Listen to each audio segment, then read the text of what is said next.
Dzisiaj na naszym sztandarze najważniejsza jest marka Karpacka Karpatia, czyli marzenie o tym, żeby Karpaty były miejscem, destynacją turystyczną o znaczeniu globalnym.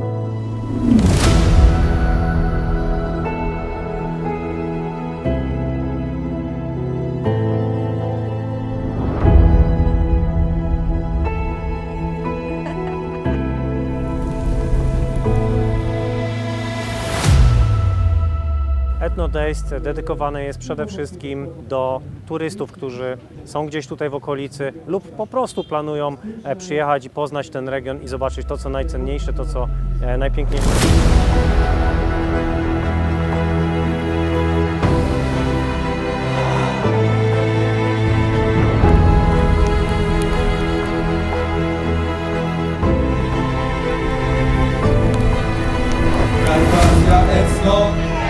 Euroregión Karpatsky je značka pre Slovensko veľmi dôležitá. Na Slovensku máme najdlhšiu hranicu práve s Poľskou republikou. Rovnaká kultúra, žiadna jazyková bariéra a túžba ľudí mať kvalitnejšie služby.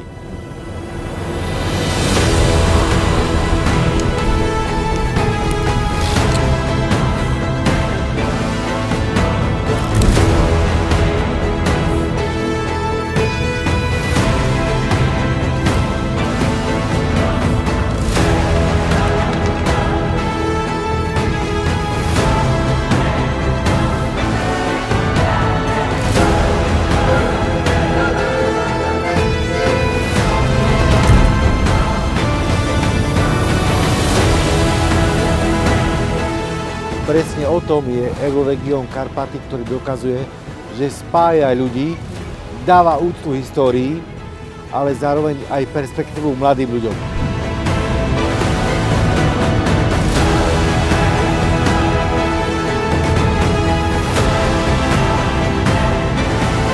Zapraszamy wszystkich w Karpaty.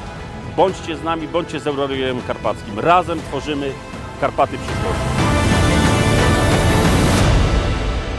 Obec Nižná Polianka je súčasťou Euroregiónu Karpaty a od svojho začiatku vidíme víziu a budúcnosť v tomto združení, nakoľko obec Nižná Polianka sa nachádza na poľsko-slovenskom pohraničí, kde už akože hranicu medzi Poľskom a Slovenskom nevnímame, nakoľko Euroregión Karpaty považujeme za budúcnosť našej spolupráce. Ethno Days to żywa kultura, obecna w smaku, muzyce, rzemiośle i we wspólnym przeżywaniu chwil.